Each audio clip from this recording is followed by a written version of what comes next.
పరమగీతాలు 4వ అధ్యాయం 6వ వచనాన్ని చదవండి. బైబిల్ ఉన్న వాళ్ళు బైబిల్ తెరిచి చూడండి. పరమగీతాలు 4వ అధ్యాయం 6వ వచనం. ఎండ చల్లారి నీడలు జరిగిపోవు వరకు గోపురస పర్వతములకు సాంబ్రాణి పర్వతములకు నేను వెళ్ళుదును. చిన్న ప్రార్థన. సకల ఆశీర్వాదములకు కారణభూతుడైనటువంటి మా తండ్రి, నీ మహిమ కలిగిన నామములో మీరు ఇచ్చిన గొప్ప కృపకై నీకు స్తుతిస్తున్నా. దయచేసి ఈ వాక్యాన్ని మీ హస్తములు అప్పగించుకుంటున్నాను. వినగల చెవులు, గ్రహించే మనస్సు మీరు దయచేయమని, వ్యర్థంగా కాకుండా అర్థంగా హృదయంలో దాచుకునే కృప మీరు అనుగ్రహించి వాక్యము నేను హస్తములు అప్పగించుకుంటూ మీరే విరిచి వడ్డించమని యేసు నామములో ప్రార్థన చేసి అడిగి వేడుకుంటున్నాను మా తండ్రి, ఆమేన్.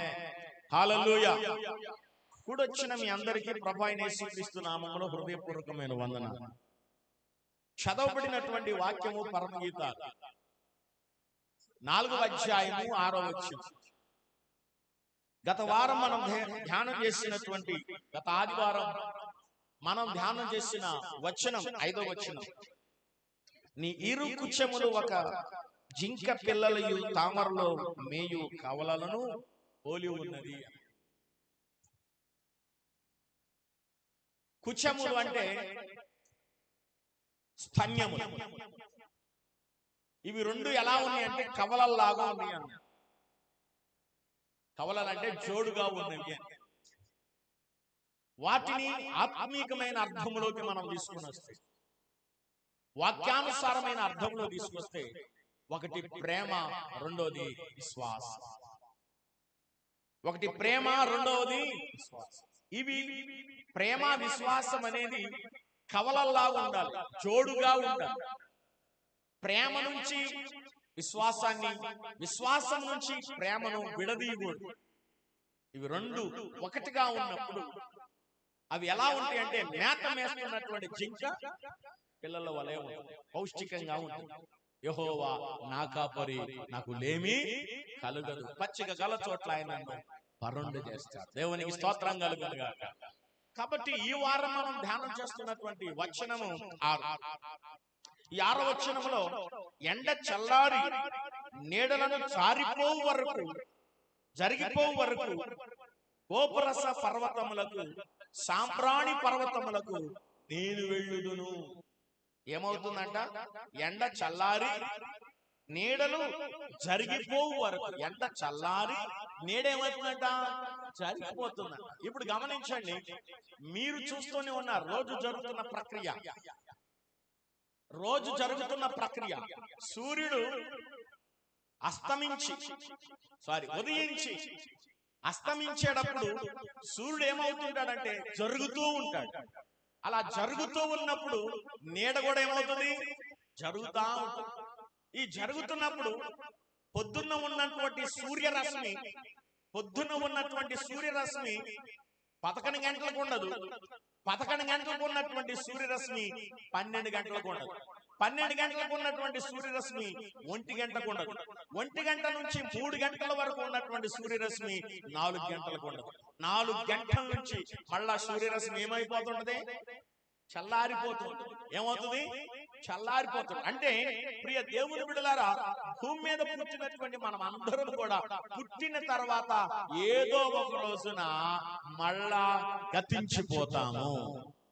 పుట్టిన వాళ్ళం అందరం ఏమవుతాం? గతించిపోతాం. ఈ పుట్టినప్పుడు మనకు బలం ఉండదు, పుట్టినప్పుడు మనకి శక్తి ఉండదు, పుట్టినప్పుడు మనకి జ్ఞానం ఉండదు, పుట్టినప్పుడు మనకి అత్యధికమైనటువంటి ఆలోచన ఏమి. కానీ మనకు నడి వయసు వచ్చి చూసారా, అప్పుడు మాత్రం కుప్పలుగా తెలివి వచ్చింది, శక్తివంతము, భయంకరమైనటువంటి బలం వచ్చింది. కానీ ఒక 45-50 సంవత్సరాల తర్వాత మళ్ళా ఏమైంది? చల్లారిపోతుంది. మధ్యాహ్నం ఉన్నటువంటి ఎండ సాయంత్రం 5 గంటలకి ఉండదు. ఉండదు. మధ్యాహ్నం ఉన్నటువంటి ఎండ ఉదయం 7 గంటలకి ఉండదు. కాబట్టి ప్రియ దేవుని బిడ్డలారా, అవి జరిగిపోతున్నాయి. కాలం ఏమవుతుంది? ఈ కాల క్రమేణా జరిగిపోతున్నప్పుడు సొలొమోను సోలమతి గురించి ఏమంటున్నాడంటే, ప్రియుడు ప్రియురాలు గురించి ఏమంటున్నాడంటే, ప్రభాయిని యేసుక్రీస్తు వారు సంఘానికి ఏమని వర్ణిస్తున్నాడంటే, సాంబ్రాణి పర్వతములకు నేను వెళ్ళుదును. ఈ గతించిపోతున్న మానవుడు, మరుగైపోతున్న మానవుడు, గతించిపోతున్న మానవుడికి, ఈ మానవుడి కోసం పర్వతం మీద సాంబ్రాణిలాగా వెళ్ళిపోయాడు. పర్వతం మీద సాంబ్రాణిలాగా వెళ్ళిపోయాడంట. పర్వతం మీద సాంబ్రాణిలాగా వెళ్ళిపోయాడంట. ఎవరి కోసం అంటే సంఘము కోసం. సంఘము కోసం పర్వతం మీద సాంబ్రాణిలాగా వెళ్ళిపోయాడంట. ఎవరైనా సంఘం కోసం పర్వతం మీద సాంబ్రాణిలాగా కరిగిపోయాడు. ఎవరైనా ప్రియుడు. ఆ ప్రియుడే ఎఫెసీ రాసిన పత్రిక, ఎఫెసీ పత్రిక 5వ అధ్యాయం 2వ వచనం చదవండి. అందరు తీయాలి. 5:2. క్రీస్తు మిమ్మలను ప్రేమించి. ఏమండి? క్రీస్తు యేసయ్య మనల్ని ప్రేమిస్తున్న వాడై ఉన్నాడు. హల్లెలూయా. దేవుడు లోకముని ఎంతో నిన్ను ప్రేమించాడు. నీ భర్త నిన్ను ప్రేమించట్లే, మధ్యలోనే వదిలేసి వెళ్ళిపోయాడు. నీ భార్య నిన్ను ప్రేమించట్లే, గొడవలు పెట్టుకుంటాడు. నీ పిల్లలు నిన్ను అనాథం చేశారు. తన ఇష్టం వచ్చినప్పుడు చూస్తాడు. ఒక అన్న, ఒక చెల్లి, ఒక అక్క, ఒక బావ, ఈ ఆత్మీయ బంధం అంతా కూడా దూరం అయిపోయారు. అవసరానికి ఉపయోగపడతారు. ఉపయోగపడే వాళ్ళు కొంతమంది, ఉపయోగపడలేని వాళ్ళు, ఆపదలో ఉన్న ఆదుకునే వాళ్ళు కొంతమంది, ఆదుకోలేని వాళ్ళు కొంతమంది. కానీ దేవుని వాక్యం ఏం చెప్తుందంటే, ఈ వాక్యం వింటున్న వారు, ఇక్కడ ఉన్న వారందరికీ దేవుడు చెప్తున్నాడు, మిమ్మల్ని విడవను, ఏమాత్రం కూడా విడపాయని. ఆ ఎడబాయన అనేటువంటి దేవుడు ఏం చేస్తున్నాడంటే, క్రీస్తు మిమ్మల్ని ప్రేమిస్తున్నాడు. ఎలా ప్రేమిస్తున్నాడు? బైబిల్ చెప్తుంది, ఒకని తల్లి వానిని ఆదరించినట్టు, ఒకని తల్లి వానిని ఆదరించినట్టుగా నేను ఆదరిస్తున్నాను. కానీ అదే బైబిల్ ఏం చెప్తుంది తెలుసా? తల్లైనా మార్చనేమో కానీ నేను మిమ్మల్ని మరువను అని చెప్పాడు. దేవుడు లోకం ఎంతో ప్రేమించాడు. ప్రేమే శాశ్వతం. ప్రేమలో చాలా రకాలు ఉన్నాయి. తల్లి కుండునా నీ ప్రేమ,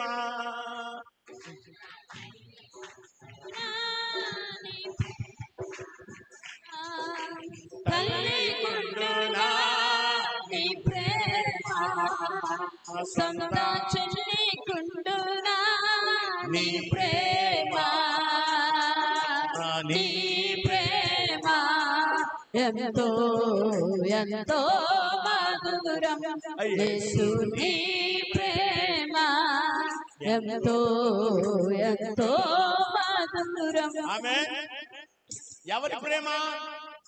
యేసయ్య ప్రేమ. నీ తల్లికుందా, నీ చెల్లికుందా, నీ తండ్రికుందా ఆ ప్రేమ అని మాట్లాడతాడు. యేసయ్య ప్రేమ శాశ్వతమైనటువంటి ప్రేమ. కాబట్టి ఆ ప్రేమతో ఇప్పుడు ఏమంటున్నాడు తెలుసా? చదవండి. క్రీస్తు మిమ్మలను ప్రేమించి పరిమళ వాసనగా ఉండుటానికి మన కొరకు తన్ను తాను దేవునికి అర్పణగా బలిగాను అప్పగించుకోనేను. తనకు తానుగా మనల్ని ప్రేమించడం కోసం. సంగమా, దైవ జనాంగమా, నీ కోసం నా కోసం ప్రాణం పెట్టగలిగిన వారు ఎవరు లేరు. నీ కోసం నా కోసం రక్తం కార్చగలిగిన వాడు ఎవరు లేరు. నీ కోసం నా కోసం పోట్లాడగలిగిన వారు ఎవరు లేరు. ఎలా మారింది సమాజం అంటే, పూర్వం ఉన్నటువంటి ప్రేమలు ఇప్పుడు ఎవరి దగ్గర కూడా లేవు. పూర్వం ఉన్న ప్రేమలు లేవు. ప్రేమలన్నీ గతించిపోయినాయి, ప్రేమలన్నీ కూడా పాడైపోయినాయి, ప్రేమలన్నీ నాశనం అయిపోయింది. అయినప్పటికీ యేసుక్రీస్తు యొక్క ప్రేమ ఏమైందంటే మనందరి కోసం పర్వతం ఎక్కింది, గొల్గొతా కొండపైకి వెళ్ళింది. గొల్గొతా కొండ వైపుకి వెళ్ళి నీ కోసం నా కోసం ఆయన రక్తము కార్చిన వాడు, శిలువ మరణం పొందిన వాడై ఉన్నాడు. పరిమళ వాసనగా మరొకసారి చదివితే ప్రేమించి పరిమళ వాసనగా ఉండటానికి మన కొరకు తన్ను తాను దేవునికి అర్పణముగాను బలిగాను అప్పగించుకొనెను. అతనికి మన కోసమే ఆయన అర్పణగా అర్పించబడ్డాడు, మన కోసమే తన రక్తాన్ని చిందించాడు, మన కోసమే కొరడా దెబ్బలు భరించాడు, మన కోసమే ఆ నెత్తి మీద ముళ్ళ కిరీటం భరించాడు, మన కోసమే 3 మేకులతో సిలువలో వేలాడాడు, మన కోసమే డొక్కల బల్లెపు బోటును ఆయన భరించాడు, మన కోసమే ఆయన వీపంతా కూడా పొలం వలె నోరు తెరువలేదా ప్రేమ బదులు పలుకలేదా ప్రేమ, నోరు తెరువలేదా ప్రేమ, బదులు పలుకలేదా ప్రేమ, ఇది ఎవరి కోసమో తెలిసిన పాటే, ఈ జగతి కోసమే, ఈ జనుల కోసమే. ఇప్పుడు చెప్పండి ఎవరి కోసం? జగతి కోసం, జనుల కోసం, ఈ జనుల కోసం, ఈ జగతి. ఆ జనులు ఎవరు? మనమే, మన కోసమే కదా 2025 సంవత్సరాల క్రితము ప్రభు అయిన యేసుక్రీస్తు వారు అర్పణగా అర్పించబడ్డాడు, బలిగా అర్పించబడ్డాడు, సాంబ్రాణిగా అర్పించబడ్డాడు. తన జీవితాన్ని 33.5 ఏళ్లలో ముగించుకున్నాడు. యవన ప్రాయంలో మన కోసమైన రక్తాన్ని ఎందుకోసం అంటే అలనాడు ఆదాము హవ్వలు చేసినటువంటి పాపం యొక్క పరిహారం కోసం రెండో ఆదామైనటువంటి యేసుక్రీస్తు వారు ఆ పాప పరిహార నిమిత్తం తను మన కోసం బలి అయిపోయి ఉన్నాడు. ఆయన కార్చినటువంటి రక్తములో ఆయన పెట్టినటువంటి ప్రాణంలో మనకి పాప విమోచన, పాప క్షమాపణ దొరికి దేవుడు తన రక్తంతో మనందరినీ పరిశుద్ధులుగా మార్చాడు. నీ రక్తమే నన్ను శుద్ధీకరించు, నీ రక్తమే.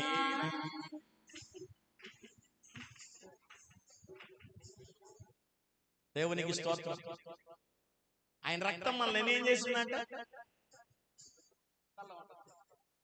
పాటల పుస్తకం ఒక్కళ్ళ దగ్గరికి వెళ్ళి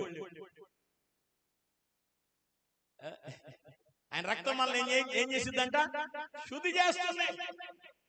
ఆయన రక్తం మనల్ని ఏం చేస్తుందంట? పవిత్రపరిచింది.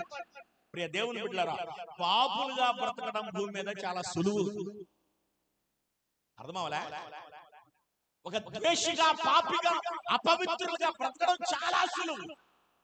పరిశుద్ధుడిగా, నీతిమంతుడిగా బ్రతకడమే చాలా కష్టం. కానీ మనం అందరూ ఏమనుకుంటున్నాం?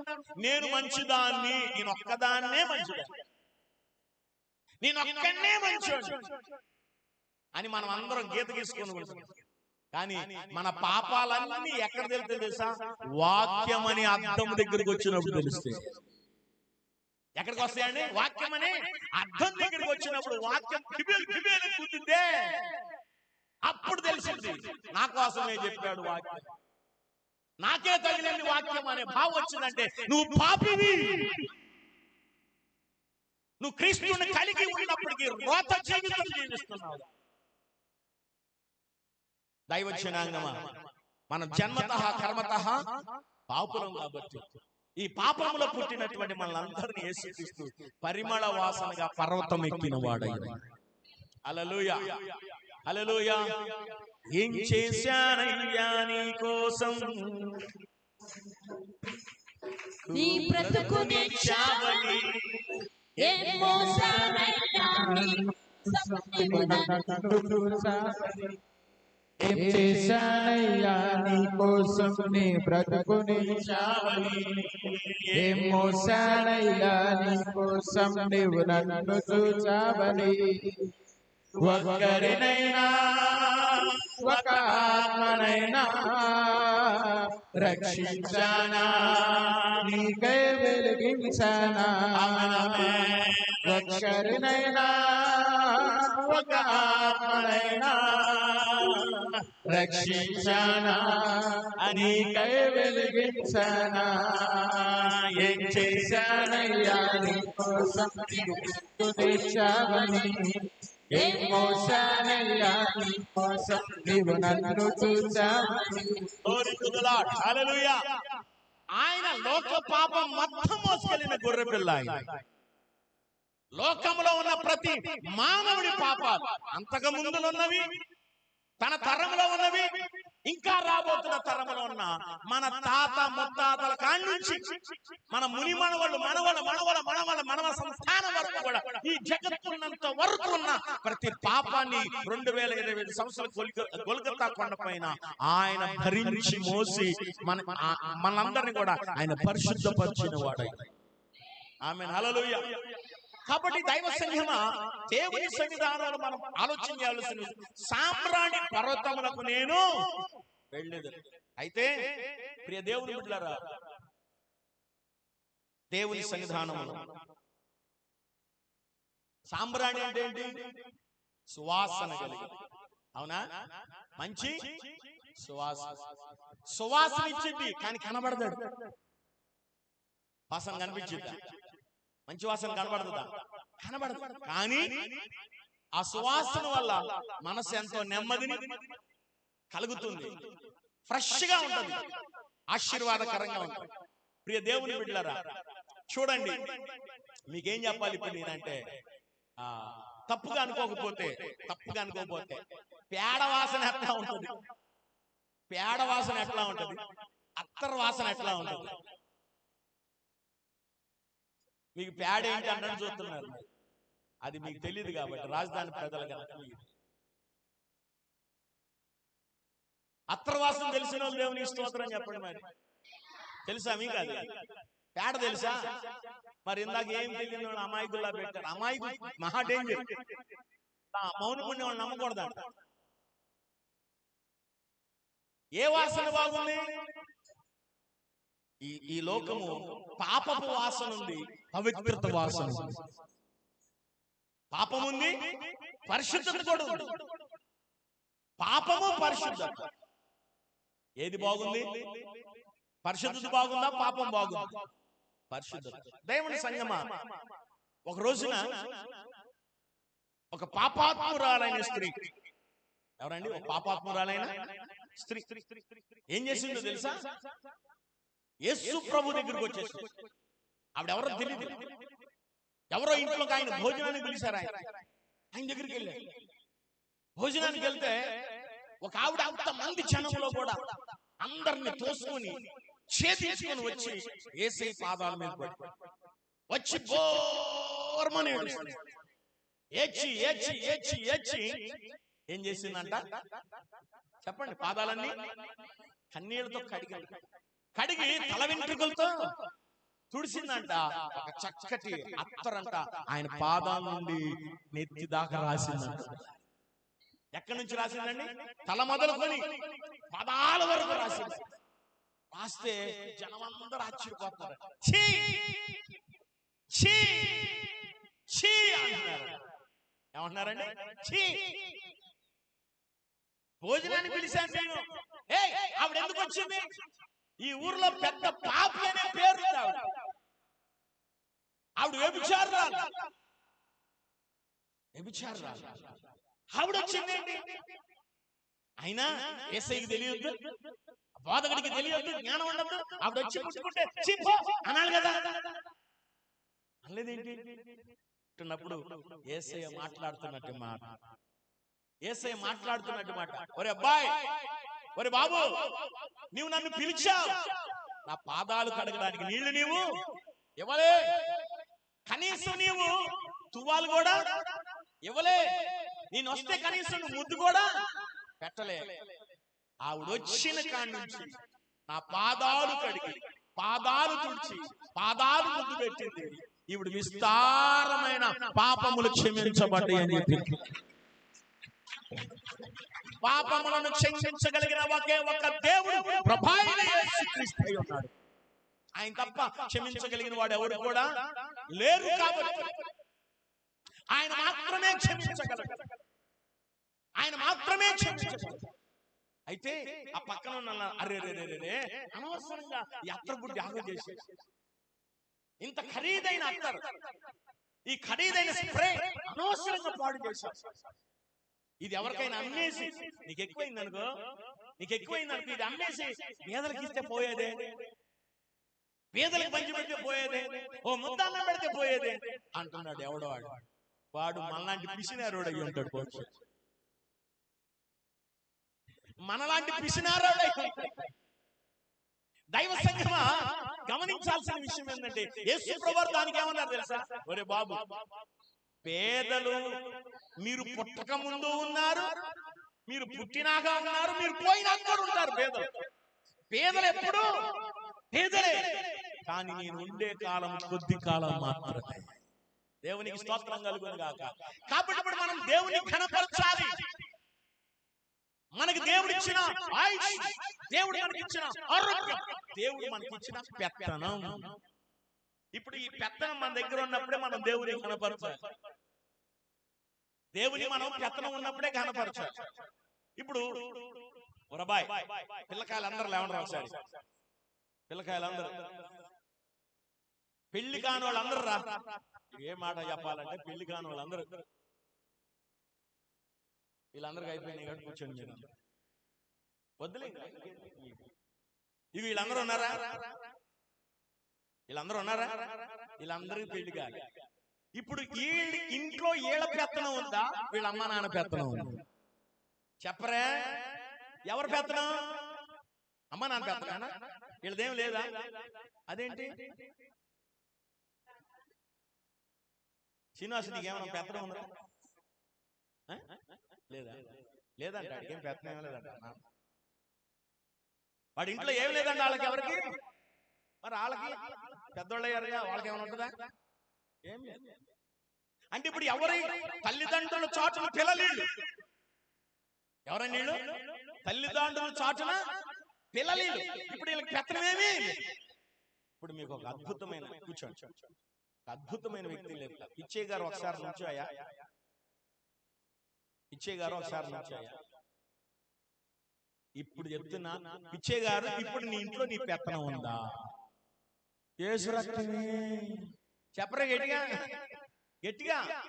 వీళ్ళకి పెత్తనం లేదు, ఆయనకి పెత్తనం లేదు. ఇప్పుడు ఆయన వాళ్ళ ఇంట్లో ఈ పిల్లలు ఎలాంటి వాళ్ళు, పిచ్చయ్య గారు కూడా అలాంటి. ఇప్పుడు పెత్తనం అంతా ఎవరికి ఉంది? ఇప్పుడు మీకుంది. అంటే అందరికి లేదు. మళ్ళీ దీంట్లో ఆయన ఒక్కడే చెప్పా, ఎందుకంటే అలగడు కాబట్టి. ఆయన అప్పుడప్పుడు అలుగుతాడులే, ఎప్పుడు అలగడాయి. ఇప్పుడు ఆయనకి పెత్తనం ఇంట్లో ఏం లేదు. పెత్తనం అంతా వాళ్ళ కుటుంబ సభ్యులు ఎవరైతే ఉంటారో వాళ్ళకి అప్పగించాడు. ఇప్పుడు పెత్తనం మీకుంది. ఈ వయసులో మీకు పెత్తనం ఉంది కాబట్టి దేవునికి ఎంతవరకు మనం చేయగలగాలో అంతవరకు దేవుని పనిలో మనం వాడబడాలి. ఎంతవరకు వాడబడాలో అంతవరకు మనం వాడబడాలి. ఎందుకంటే ఆ వయసులో మనం వాడబడం, ఆ వయసు వచ్చినాక కూడా వాడబడం.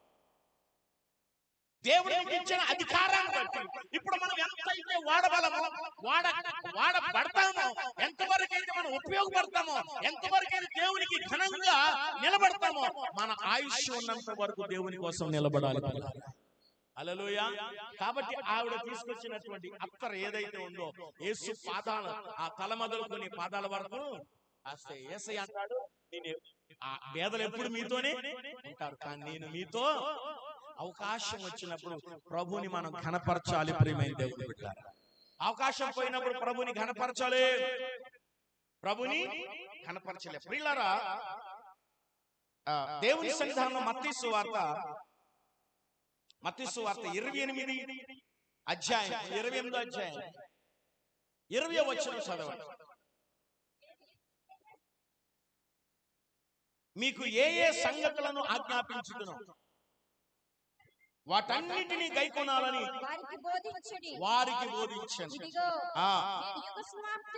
యుగ సమాప్తి వరకు సదాకాలం ఆమేన్. హల్లెలూయా. చెప్పండి గట్టిగా. మీకు ఏమేమి నేను బోధించాను. బోధ అంటే ఏంటి? సువార్త. దేవుని యేసయ్య జీవితమే సువార్త. యేసయ్య జీవితమే పరిమళమైన వాసన. ఆ 3.5 సంవత్సరాలు ప్రభువైన యేసుక్రీస్తు యొక్క 3.5 సంవత్సరాలు అద్భుతమైన వాసన. ప్రియమైన దేవుడు, 33.5 సంవత్సరాల్లో ఆయన తిరగని పల్లె, తిరగని పట్టణము, తిరగని ప్రాంతం లేనుగాక సువార్త కోసం రాత్రింపగలు ఆయన కష్టపడిన వాడయ్యాడు. కాబట్టి మనం కూడా సువార్తను అందించే వాళ్ళగా, వాక్యాన్ని అందించే వాళ్ళగా, వాక్యాన్ని ప్రకటించే వాళ్ళగా. ఒక సేవకుడే కాదు బోధించాల్సింది, విశ్వాసులు కూడా బోధించాలి. మనం ఉద్యోగానికి వెళ్ళేది, మనము వ్యాపారం చేస్తాం, మనం పొలం పనికి వెళ్తాం, ఏ ఏ పనులకు వెళ్తున్నామో అక్కడ దేవుని సువార్త మనం అందించాలి. సువార్తను మనము అందించాలి. దేవుని యొక్క వాక్యాన్ని మనం అందించాలి.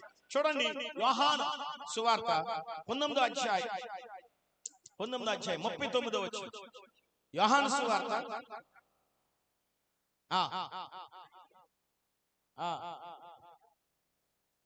నికోదేము కూడా బోళముతో కూడిన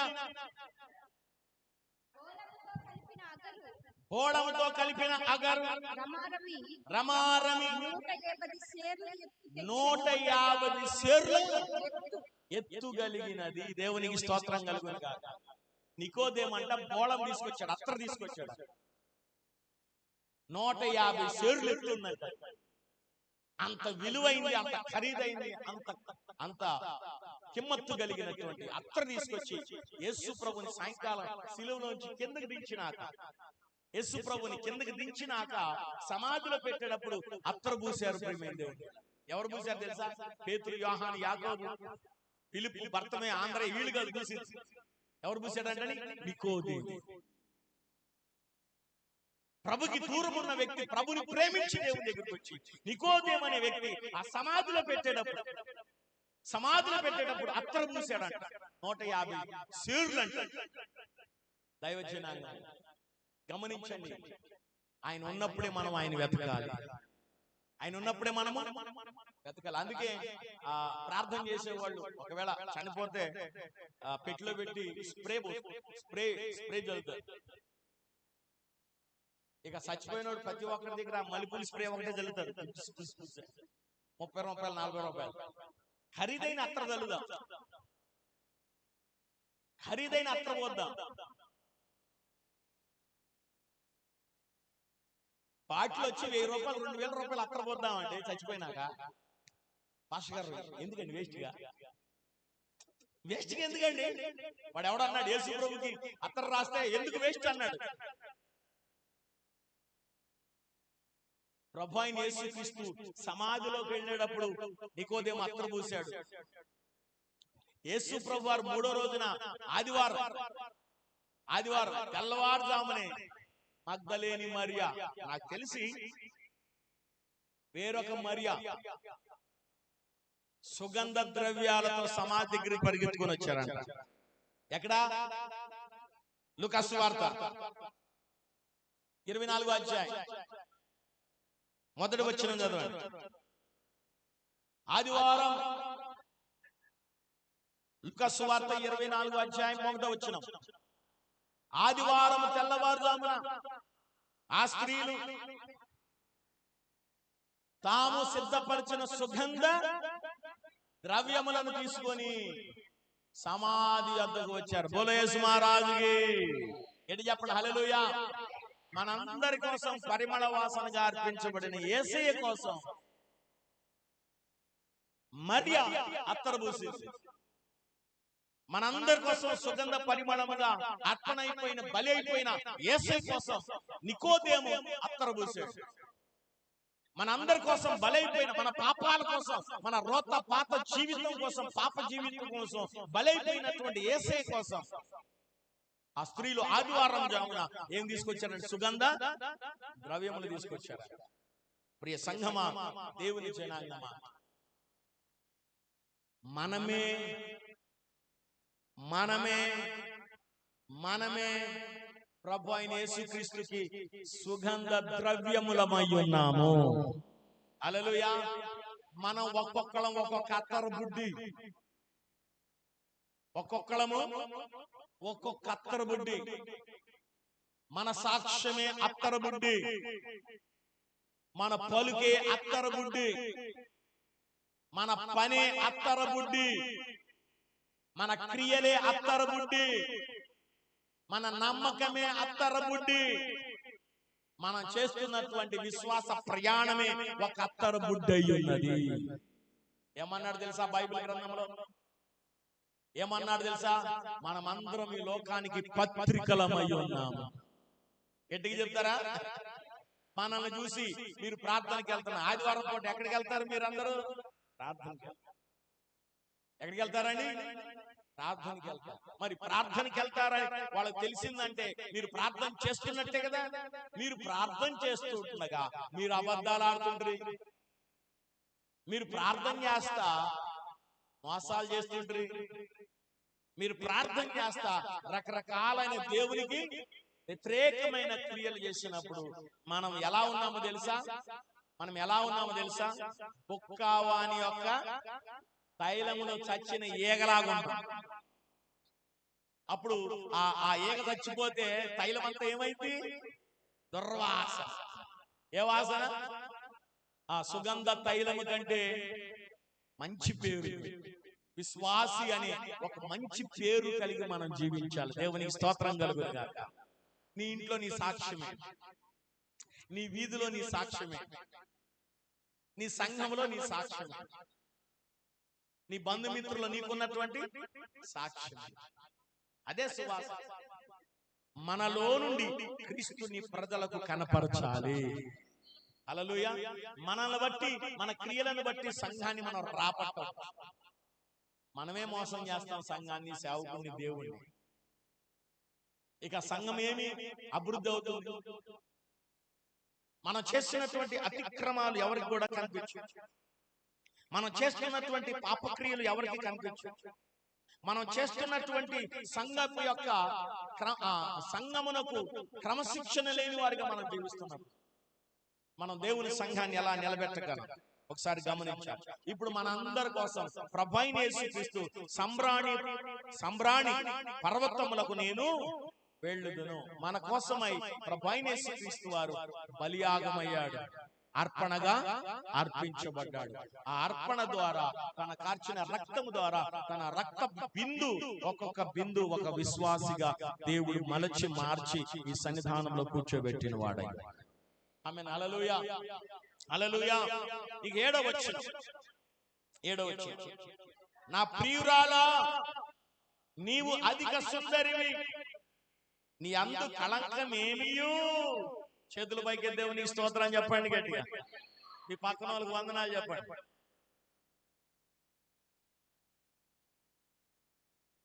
చెప్పారు. నా ప్రియురాలా, నీవు అధిక సుందరివి. సుందరివి చెప్పండి. సుందరివి అధిక సుందరివి అంట. అబ్బో, ఏం అందం లే పాస్టర్ గారు. అందం వేరు, అబ్బో ఏం అందంలే, అందం వేరు. ఇప్పుడు బైబిల్ ఏం చెప్తుంది? నీవు అధికమైన, అంత ముందర వచ్చినాల్లో నువ్వు సుందరివి అన్నాడు ఆయన. కానీ ఇప్పుడు ఏమన్నాడండి? అధిక సుందరివి, నీ యందు కళంకమేమియు. చెప్పండి, కళంకమేమియు ఏం లేదంట. కళంకం అంటే ఏంటి? మచ్చ. కళంకం అంటే మచ్చ. కళంకం అంటే సాక్ష్యం. కళంకం అంటే చెడ్డ పేరు. కళంకం అంటే ద్వేషం. ఇప్పుడు సుందరి అంటే సంగమా నీ అందు కళంకమేదియో లేదు అంటున్నాడు. నీ యొద్ద కళంకమేదియో లేదు అంటున్నాడు. యోహాను శుభవార్త 16వ అధ్యాయం, యోహాను సువార్త 16వ అధ్యాయము 6-7 వచనాలు చదవండి. నేను ఈ సంగతులు మీతో చెప్పినందున మీ హృదయం దుఃఖంతో నింపబడినది. అయితే నేను మంచిగా చెప్తున్నాను. నేను వెళ్ళిపోవడం వలన మీకు ప్రయోజనకరము. నేను వెళ్ళకపోతే ఆదరణకర్త మీ వద్దకు రాడు. దేవునికి స్తోత్రం కలుగును గాక. చెప్పాలి గట్టిగా హల్లెలూయా, హల్లెలూయా, హల్లెలూయా. నా ప్రియమైన దేవుని బిడ్డలారా, నేను ఈ సంగతులు మీతో చెప్పినందున మీ హృదయము దుఃఖముతో నింపబడి ఉంది. కాబట్టి నేను వెళ్ళిపోతున్నా, నా సమయము ఆసన్నమైంది. నేను వెళ్ళటం మీకు మంచిది. నేను వెళితే మీకు ఎవరు వస్తారు? ఆదరణకర్త. మీ మెద్దకి ఆదరణకర్త వస్తారు. ఆదరించే వ్యక్తి, నిత్యము మీతో ఉండే వ్యక్తి, నీ ముందలున్నవాడు, నీ వెనకాల ఉంటాడు, నీ ప్రక్కన ఉంటాడు, నిన్ను ఆవరించి ఉంటాడు, నీలో ఉంటాడు. నీలో ఉన్నవాడు లోకంలో ఉన్నవాడు కంటే గొప్పవాడు. దేవునికి మహిమ కలుగును గాక. గట్టి చెప్పాలి దేవునికి స్తోత్రం, హల్లెలూయా. నా ప్రియ సంఘమా, నేను వెళ్ళటం మీకు మంచిది. అందుకే నీ కోసం నా కోసం ప్రభువైన యేసుక్రీస్తు వారు కల్వరి శిలువలో అర్పణగా అర్పించబడ్డాడు. అర్పించబడినటువంటి దేవుడు మనందరినీ కూడా తన రక్తం ద్వారా సంఘంగా మార్చాడు. సంఘంగా మార్చినటువంటి దేవుడు, తన బిడ్డలుగా మార్చినటువంటి దేవుడు ఇప్పుడు ఏమన్నాడు తెలుసా? మీ మీద కళంకమేదియో యాకోబు పత్రిక 1వ అధ్యాయం 27వ వచనం. యాకోబు పత్రిక 1:27. తండ్రి అయిన దేవుని ఎదుట పవిత్రమును నిష్కళంకమైన భక్తి ఏదనగా, ఏమండి, దిక్కులేని పిల్లలను,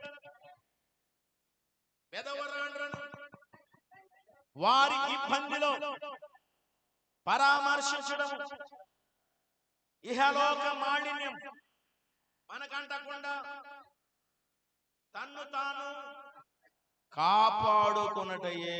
దేవునికి స్తోత్రం కలుగును గాక. అసలు భక్తి అంటే ఏంటి? విశ్వాసం అంటే ఏమిటి?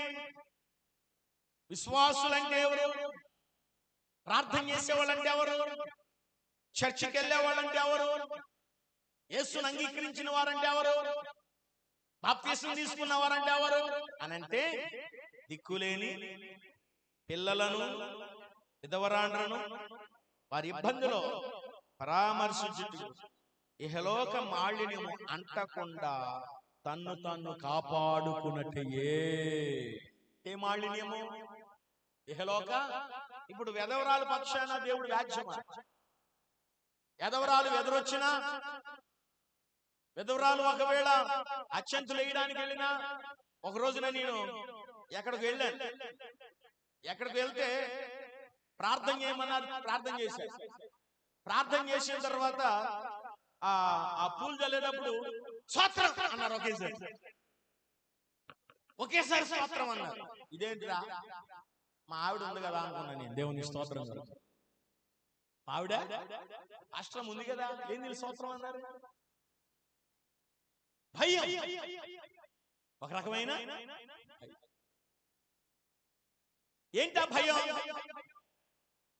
సంఘంలో తప్ప, మన సంఘంలో తప్ప బయట వాళ్ళందరికీ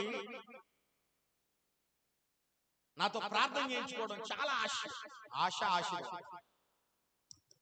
మనోళ్ళకి ఏంటంటే పాస్టర్ గారు పెళ్లి చేస్తే విడాకులు వస్తాయి, పాస్టర్ గారు పెళ్లి చేసుకుంటే భార్యాభర్తలు ఇడిపోతారు,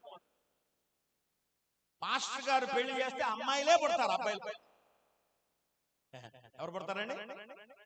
మరి వాసుకి నేను చేయలేదే, వాసుకి నేను చేయలేదు.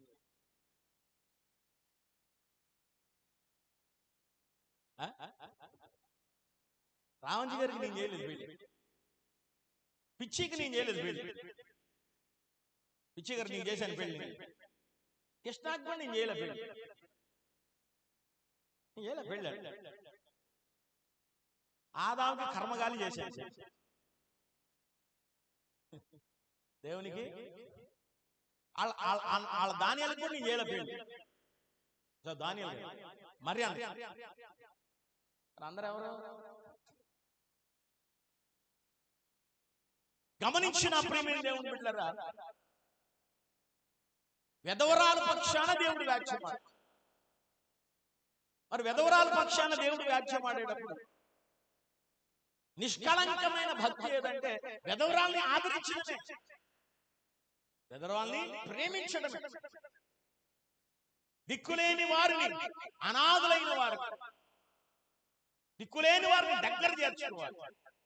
ఒక పిడికిడు ముద్ద అన్నం పెట్టాలి. బైబిల్ గ్రంథం చెప్తుంది, నీకు 2 అంగీలు ఉంటే ఒక అంగి,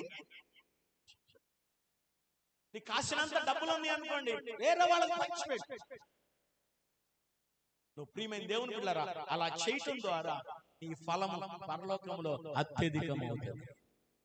ఇది కళంకాన్ని పోగొట్టుకునే స్థితి. కళంకము లేని వారు మాత్రమే ఈ క్రమమును చేయగలరు, ఈ కార్యాన్ని చేయగలరు. మొదటి తిమోతి 6వ అధ్యాయం 14వ వచనం చదవండి. మన ప్రభు అయిన యేసుక్రీస్తు ప్రత్యక్షమగు వరకు నీవు నిష్కళంకముగా, ఎలాగా?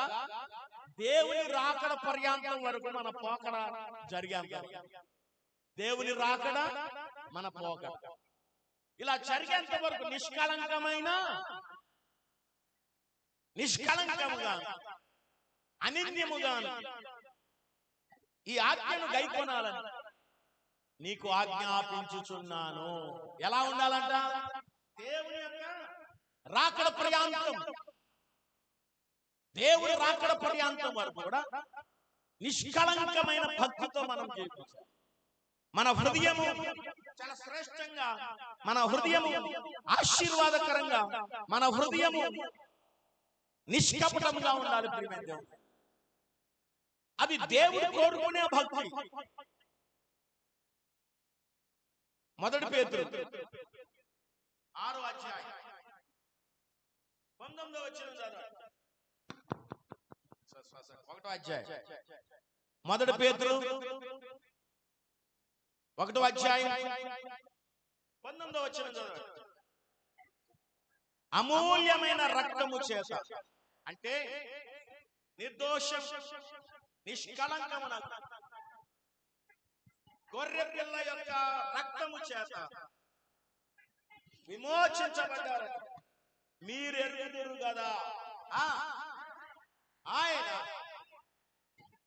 జగత్తునాది వేయబడక మునిపే నియమింపబడినగా మృతులలో నుండి లేపి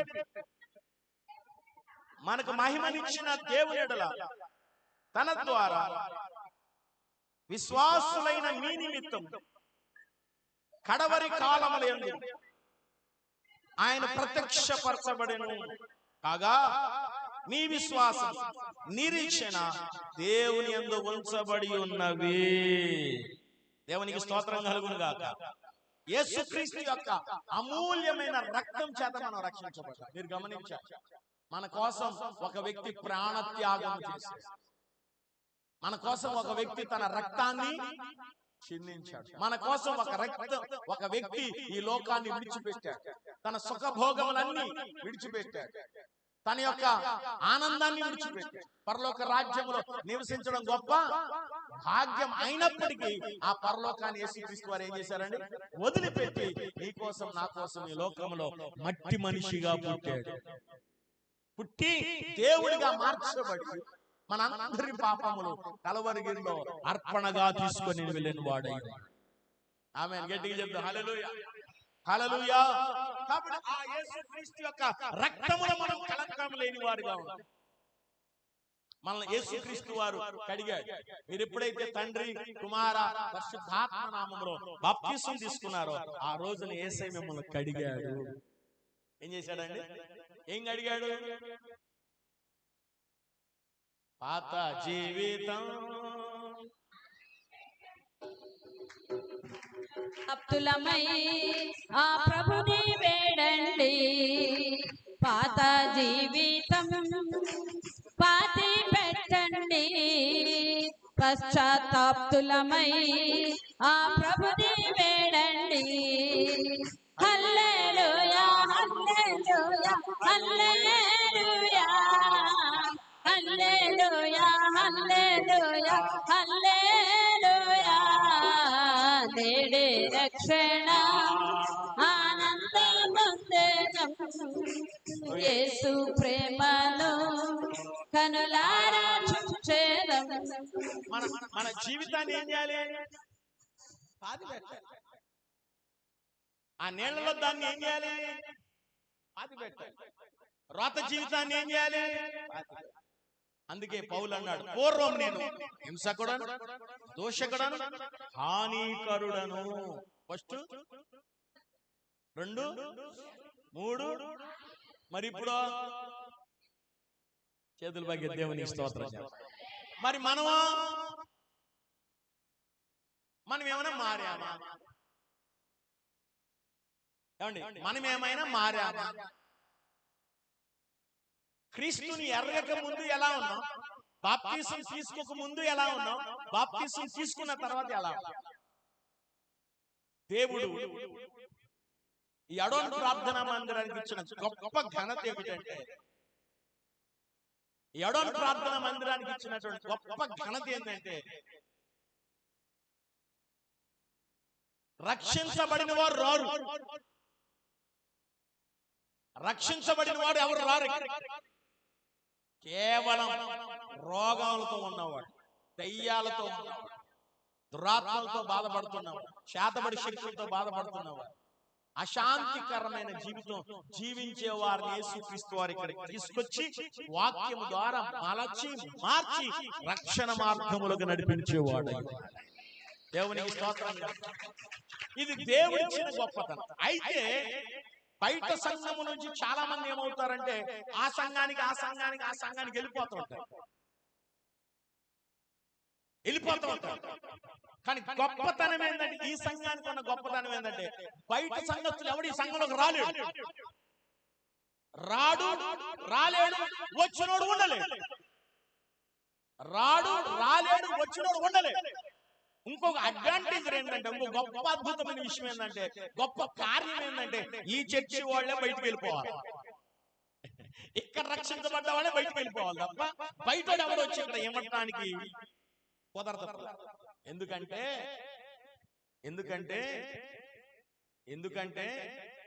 ఇది మాగాణి మెట్టగాది. ఏంటండి ఇది? మాగాణి మెట్టగాది. పొలం గురించి మీకేం పెద్దగా తెలిసినట్లేదు. మాగాణి ఏంటి అన్నాడు చెప్తున్నా.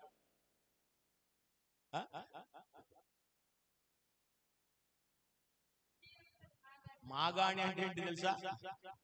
24 గంటలు సమృద్ధి కలిగిన, దేవుని స్తోత్రం కలుగును గాక, సమృద్ధి కలిగినటువంటి సంఘం అడోన్ ప్రార్థనా మందిరం. దేవుని స్తోత్రం కలుగును గాక. అంటే ఇది లేదు గొప్పగానో బడాయి కోసం చెప్పట్లే, ఇది వాగ్దానం కాబట్టి చెప్తుంది. ఇదేమైనది? వాగ్దానం. ఒకానొక దినమున సంఘము లేనప్పుడు ఒక చిన్న పాకాలో మేము ప్రార్థన చేస్తున్నప్పుడు 6 మాత్రమే కూడుకొని చిన్న పాకాలో ప్రార్థన చేసేటప్పుడు విజయవాడలో ఉన్నటువంటి ఫిలదెల్ఫియా చర్చిలో తబితమ్మ గారు అని ఒక తల్లిగారు, ఆవిడికి దేవుడు దర్శన వరం ఇచ్చాడు. సో దాన్ని బట్టి ఆవిడ పరిచయం అయింది. తల్లి బాగా ప్రేమించే వ్యక్తి. యేసు ప్రభువును నమ్మిన బిడ్డలు ఇలా ఉంటారు అనే రీతిగా ఉంటుంది. ఆవిడ్ని ఒక రోజున అమ్మ ఎప్పుడు కూడా శుక్రవారం బహుశా గురువారం అక్కడికి వెళ్ళి ప్రార్థన చేసుకునేవాడు. వాళ్ళ ఇంటికి వెళ్ళి నేను, పీటర్ గారు, ఆవిడ, పాస్టర్ రవి గారు, యేసుపాదం అని కొంతమంది వెళ్ళి గ్రూప్ గా వెళ్ళి అందరం ప్రార్థన చేసేవాళ్ళం ఇంట్లో. ఆ అమ్మకి చెప్పాను ఒకసారి, మొద్దూరు కూడా రామ్మా, ఎంతసేపు చూసినా 6 తప్ప 60 మంది కావట్లేదు అని చెప్పి. అప్పుడు ఆవిడ ఒకరోజు శుక్రవారం అనుకుంటా బహుశా, ఆవిడతో పాటు లూకా గారు కూడా వచ్చారు, పాస్టర్ లూకా. ఇక వచ్చి ఆవిడ కూడా మాతో పాటు ఉపవాసం, మంచినీళ్ళు తాకుండా పొద్దున్న నుంచి సాయంత్రం దాకా పాస్టర్ గారు, నేను, లూకా గారు, ఆ తబితమ్మ గారు, ఇక 4 ఒక తర్వాత అక్కడ ఏడవడం మొదలు ప్రార్థన చేసి చేసి ఆ ప్రార్థన లేదు ఇప్పుడు. ఎవరు మోకరించట్లా, ఇప్పుడు ఎవరు మోకరించట్లా. ప్రార్థన అంటే బాసిపెట్లు వేసుకొని తలకాయ ఉంచి కళ్ళు మూస్తే మూస్తా, లేకపోతే ఎవడన్నా వచ్చి మూస్తే ముయించుకుంటాం. సంఘాల్లో ఎవరు కళ్ళు మూయట్లే. ఇప్పుడు చర్చిల్లో ఎవరు కూడా పెద్ద మోకరించట్లే. ఇప్పుడు ఎవరు కూడా అంతగా ఉపవాసం కూడా ఉండట్లే ఎవరు. ఇప్పుడు అందరు కూడా ఏసీ చర్చీలు ఎక్కడ ఉన్నాయి, కుర్చీల చర్చీలు ఎక్కడ ఉన్నాయి, ఫ్యాన్ చర్చీలు ఎక్కడ ఉన్నాయి ఎత్తుకుంటున్నారు అందరు కూడా. అంటే కింద కూర్చోవడం ఎవరికి కూడా ఇష్టం ఉన్నట్లే. ఒకవేళ కింద కూర్చున్న వాళ్ళంటే కింద కుషన్ ఉండాలి, కుషన్ అంటే మెత్తగా ఉండాలి కూర్చుంటే. కానీ మీ మొద్దూరులో కట్టినటువంటి ఆ పాకాలో అంతా గతుకులు నేలే, మోకరించడానికి కూర్చోడానికి కూడా అనువైనది కాదు. రోజంతా ప్రార్థన చేస్తే సాయంత్రానికి మధ్యాహ్నానికి లూకా గారికి దర్శనం వచ్చింది. 3-4 గంటలకు పాస్టర్ గారికి దర్శనం వచ్చింది. సాయంత్రం 6 గంటలకి ఆవిడ ప్రవచించింది. పాస్టర్ గారికి ఏమో జాంకాయ చెట్టు చూపించి, పెద్ద జాంకాయ చెట్టు చూపించి, అంటే బైబిల్లో లేదు, లేనిపోయింది దర్శనం బైబిల్లో ఉందని అడిగారు. మీరు ఆవిడ చూపించిన దర్శనం అంతే. ఒక జాంకాయ చెట్టు చూపించి, ఆ జాంకాయ చెట్టు అంతా ఆకులతోనే ఉందంట, కాయలేదు. కానీ ఆ ఒక ఆకు ఇలా ఎత్తంగానే ఒక పిందె కనిపించింది. ఆ పిందె అలా చూస్తే పిందె పిందె పిందె పిందె పిందె చెట్టు నిండా పిందెలే ఉన్నాయి. 3 మాత్రమే కాదు, మిగతా అన్ని పిందెలే. నాకు ఇప్పుడు అర్థమైంది పిందెలేందా. ఇప్పుడు 20 ఏళ్ళగా నాకు అర్థం కాల పిందెలంటే ఏందో, కాయలంటే ఏంటో. ఆవిడకి అట్లా వచ్చింది. సాయంత్రం 6 గంటలకు ఆవిడ ప్రవచించింది, అయ్యా దేవుడు నిన్ను మొద్దూరులోనే ఉంచుతాడు, మొద్దూరులోనే ఉంచుతాడు. 4 పక్కల దేవుడు స్వర్రపాదు ఎలాగైతే వ్యాపించిందో దేవుడు నిన్ను అలా వ్యాపింపచేస్తాడు అని చెప్పి. దేవునికి స్తోత్రం కలుగునుగాక. ఆ విధమైనటువంటి ప్రణాళికలో, ఆ విధమైనటువంటి విశ్వాసంలో, ఆ విధమైనటువంటి ప్రార్థనలో కొనసాగుతూ ముందుకు ఆ దర్శనాన్ని కళ్ళ మందలు పట్టుకొని ఇక నెక్స్ట్ శుక్రవారం పూట నేను ఒక్కడే ప్రార్థన చేసుకుంటాను. నెక్స్ట్ శుక్రవారం నేను ఒక్కడే ప్రార్థన చేసుకుంటాను. నేనే కాంగో కొట్టుకుంటున్నాను, నేనే ప్రార్థన చేస్తున్నాను. కాంగో కొట్టుకుని పాటలు పాడి ప్రార్థన చేస్తుంటే ఒక మంచి ఆజానుభావ యొక్క విగ్రహం, మొహం చూడలేదు, నా మొహం కనిపించలేదు, నా దగ్గరికి కొండ మీద నుంచి దిగి వచ్చి చర్చిలో పక్కలోనే దిగి వచ్చి, మొహం అయితే కనిపించలేదు, ఆకారం అయితే కనిపించలేదు, చెయ్యి మాత్రం కనిపించింది. ఆ చెయ్యి నా గడ్డాన్ని ముట్టుకొని ఏడవ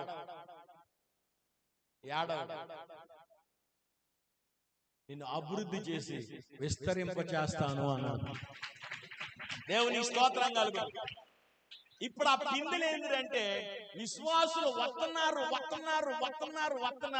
కాయలుగా మారక పిందెలుగానే ఉంటుంది. తెలుగు అర్థం కాలండి, తెలుగు అర్థమైంది ఏంటంటే పిందెలే, కాయ లేదు, పిందె పచ్చని ఆకులతో నిండే. దేవుని స్తోత్రం కలుగునుగా. చర్చి అయితే నిండింది కానీ జనం మాత్రం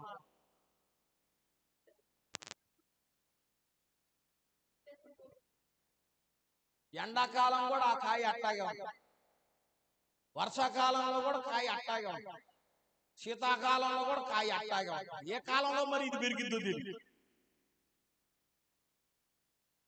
ఎట్టాగే ఉంటుంది కాయ. ఎన్ని రోజులు చూసి అంటే ఎదగటం అంటే ఏంటి?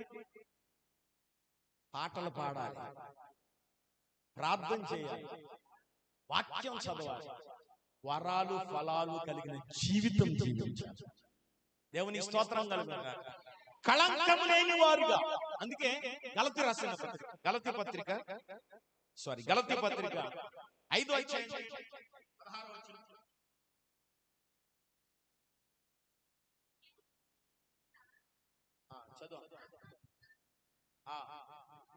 నేను చెప్పున్నది ఏమనగా ఆత్మానుసారంగా నడుచుకోనండి. శరీరేచ్ఛలు మీరు నెరవేర్చరు. శరీరము ఆత్మకి, ఆత్మ శరీరమునకు విరోధముగా అపేక్షించును. ఇవి ఒకదానికి ఒకటి. దేవునికి స్తోత్రం చెప్పండి గట్టిగా, హల్లెలూయా. నేను చెప్పినదేమనగా గలతీ పత్రిక 5వ అధ్యాయం 16వ వచనం. నేను చెప్పినదేమనగా ఆత్మానుసారంగా నడుచుకోనండి. ఎలా మీరు నడుస్తారు? ఆత్మానుసారంగా మీరు నడవండి. అప్పుడు మీరు శరీరేచ్ఛలను నెరవేర్చరు. మీరు ఆత్మతో ఉంటే శరీర కార్యాలు దూరం అయిపోయి. శరీరము ఆత్మకి ఎప్పుడు కూడా వైరమే. శరీరము ఆత్మ ఎప్పుడు కూడా కొట్టుకుంటాం. శరీరము ఆత్మ ఎప్పుడు కొట్టుకుంటానే ఉంటాం. ఏమండి, నిప్పుకి నీళ్ళకి పడిద్దా? నిప్పుకి నీళ్ళకి పడదా? నిప్పుకి గాలికి అయ్యేంటో తెలీదా? చెప్పాక పిండి ఇంతే, ఈ పిండి ఇంతే. పిండి పిండిని ఎవరు తింటారు? కోతులు తింటాయి. మా చెట్టుకున్న కాయలన్నీ నిన్న తిని కొరికొదులు పెట్టి పూర్తిగా ఆగమే. సంఘాన్ని ఆగమం చేయొద్దు, దేవుడు మిమ్మల్ని ఆగమం చేస్తాడు. జాగ్రత్త.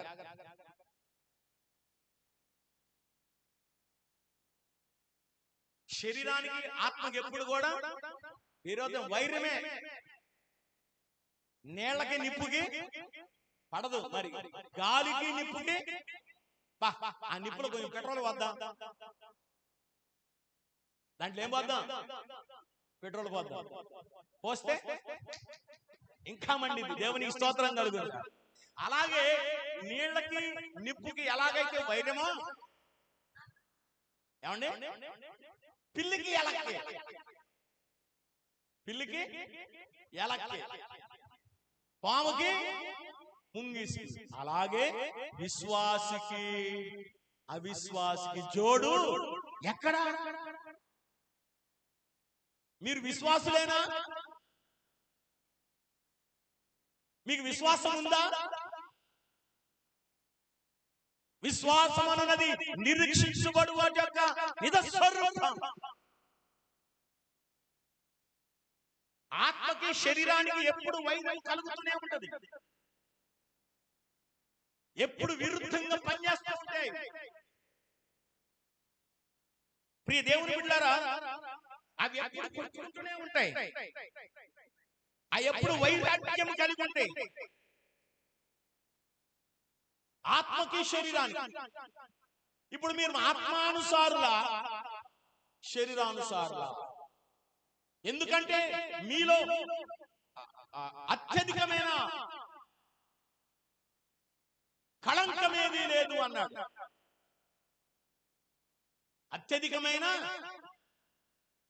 అధిక సుందరివి, నీ దగ్గర కళంకమేది లేదు అన్నాడు. శరీరానుసారులు అంటే ఎవరు?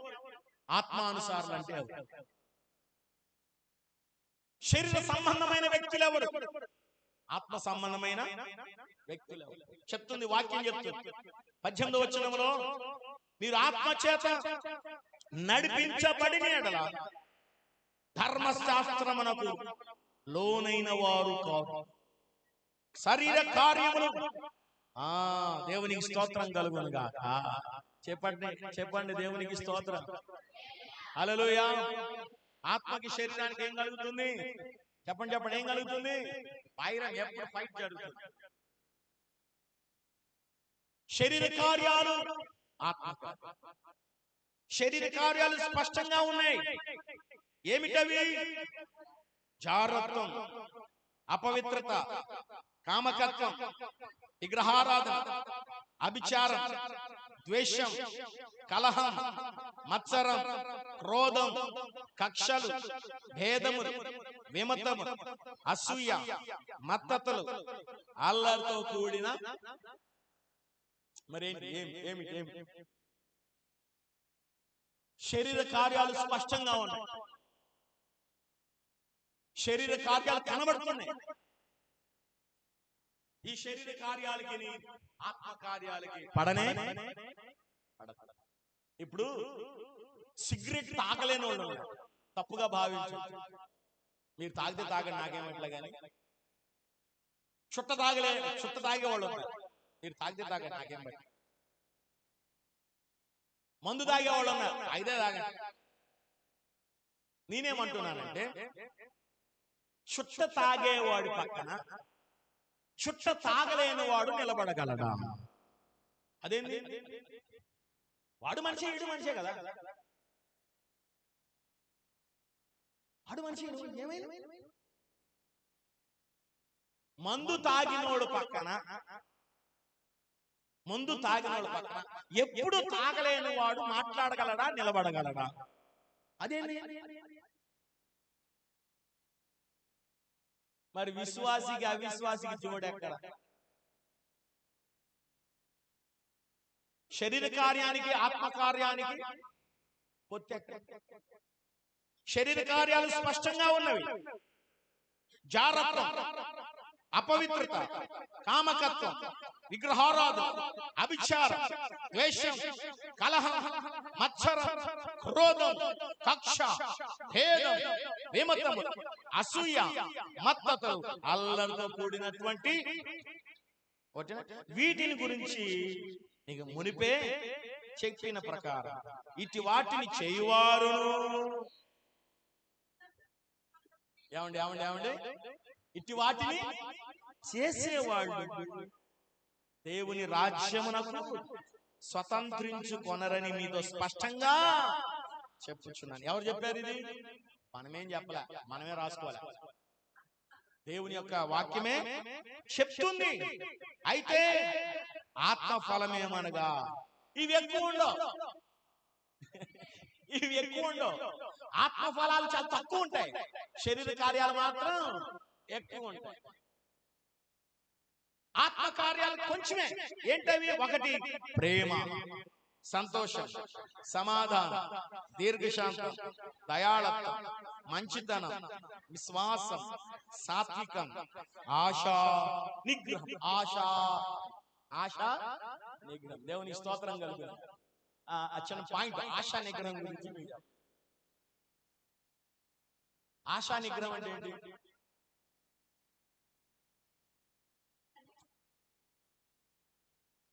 ఆశా నిగ్రహం అంటే ఏంటి అని అంటే, యేసు రక్తమే చేయండి. పచ్చకామెరలు తెలిసిన వాళ్ళు దేవుని స్తోత్రం చెప్పండి. వచ్చినోళ్ళు కాదు, తెలిసినోళ్ళు అన్న. మీకు వచ్చినోళ్ళ చేయలేదు. పచ్చకామెరులు విన్నారా? పేరు విన్నారా? Right right. పచ్చకామెరులు విన్నా వాళ్ళు అయితే పచ్చకామెరులో చికెన్ కూర తినొచ్చా? ఏం చెప్పండి, తినొచ్చా? ఇప్పుడు కేజీ చికెన్ కూర తీసుకొచ్చి పెట్టాము ఎవరి దగ్గర? పచ్చకామెరులో.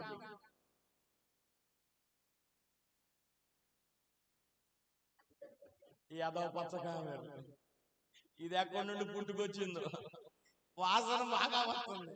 మా అమ్మ ఎప్పుడు వంటల కొత్తగా పొలే వండింది, తిన్నావా?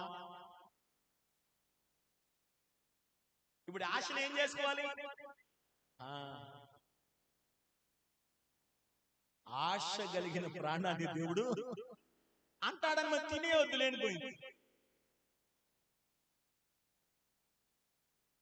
మనకు ఒక నిగ్రహత ఉండాలి. ఏముండాలండి? ఒక రెండోది ఆశా నిగ్రహత. అంటే యేసేపు మీద ఎవరు? ఆవిడ పోతిఫర్ భార్య కన్ను వేసినప్పుడు అవకాశం దొరికిన, అవకాశం వచ్చిన ఆ అవకాశం నుంచి పారిపోయాడు యేసేపు. అది ఆశ. దేవునికి మహిమ కలుగును గాక. రెండోది విశ్వాసం. ఏంటండి? విశ్వాసం. అసలు మన పేరేంటి? ఈ కొన్ని వందల ప్రసంగాలు చేసేది, వందలు. ఎక్కడికి వెళ్ళినా విశ్వాసం గురించి చెప్తా. ఎక్కడికి వెళ్ళినా ఫస్ట్ నేను విశ్వాసం గురించి చెప్తా. ఎందుకంటే విశ్వాసం లేకుండా దేవుడికి ఇష్టడయ్యుండుట. చాలా మందికి చెప్పాను. ఏమని చెప్పానంటే, మీకు కూడా చెప్పాను.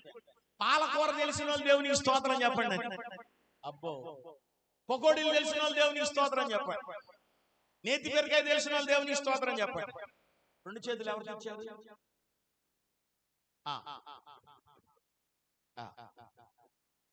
పాలకూరలో పాలు లేవు, నేతి బీరకాయలో నెయ్యి లేదు, పకోడీల్లో కోడి లేదు, మైసూరు బాండా మైసూరు కేపులో మైసూరు. విశ్వాసంలో విశ్వాసం కూడా పేరుకు మాత్రం విశ్వాసం. ఒక రకమైన ఫీల్ అంట. ఆ నిరీక్షణ మనం కలిగి ఉండాలి. విశ్వాసం లేకుండా దేవుడికి ఇష్టడై ఉండట అసాధ్యం. కాబట్టి విశ్వాసం కలిగి ఉండాలి. మంచితనం కలిగి ఉండాలి. ఏం కలిగి ఉండాలి? మంచితనం కలిగి ఉండాలి, దయాళత్వం కలిగి ఉండాలి, దీర్ఘశాంతం కలిగి ఉండాలి, సమాధానం కలిగి ఉండాలి, సంతోషంగా ఉండాలి, ప్రేమగా ఉండాలి. వీటన్నిటిని కలిపే బంధమే ప్రేమ. ఏంటండి? ప్రేమ. ఇదే ఆత్మఫలం. ప్రేమే ఆత్మఫలం. మరి శరీర కార్యాలు స్పష్టంగా 16 ఉంటాయి. 16 కదా, ఇంకా ఉన్నాయంటే చాలా ఉన్నాయి. దానికి అంతము ఫుల్ స్టాప్ లేదు. కానీ ఆత్మఫలాలు మాత్రం 9 మాత్రం.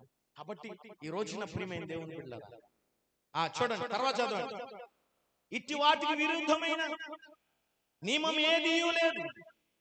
క్రీస్తు యేసు సంబంధులు శరీరమును దాని ఇచ్చలతోను ప్రాశలతోను సిలువ వేసి ఉన్నారు.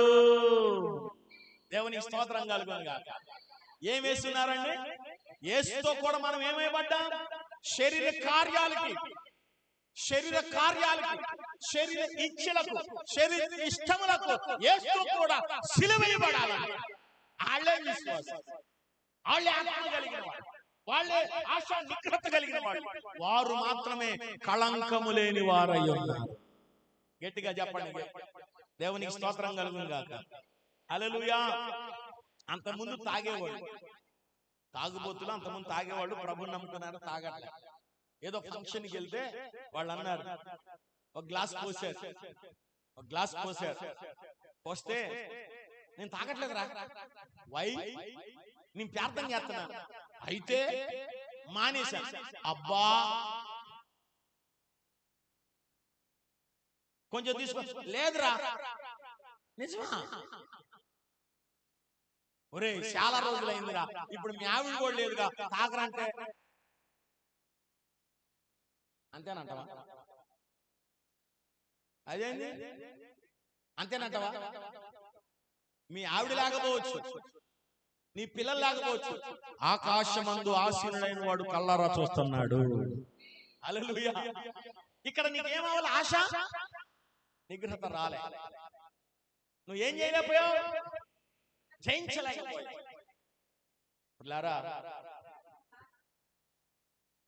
నీ కంట్రోల్ అది, నీ కంట్రోల్ అది. అక్కడ ఏమొచ్చేసిందండి? కళంకం వచ్చేసింది. ఒక విశ్వాసికి కళంకం వచ్చేసింది. విశ్వాసి మాట వినాలా, అవిశ్వాసి మాట మనం వినాలా?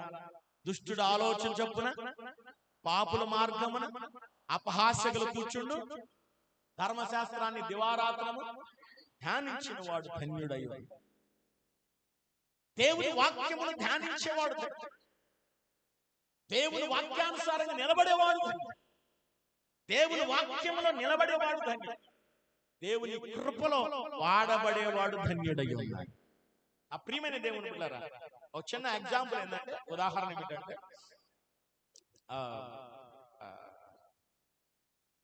మత్తయి సువార్త 15వ అధ్యాయం 15వ వచనం నుండి చదువుతాం. మత్తయి సువార్త 15వ అధ్యాయం 15వ వచనం నుండి. అందుకు పేతురు, ఈ ఉపమాన భావం మాకు తెలపమని ఆయనను అడుగగా, ఆయన మీరు మీకు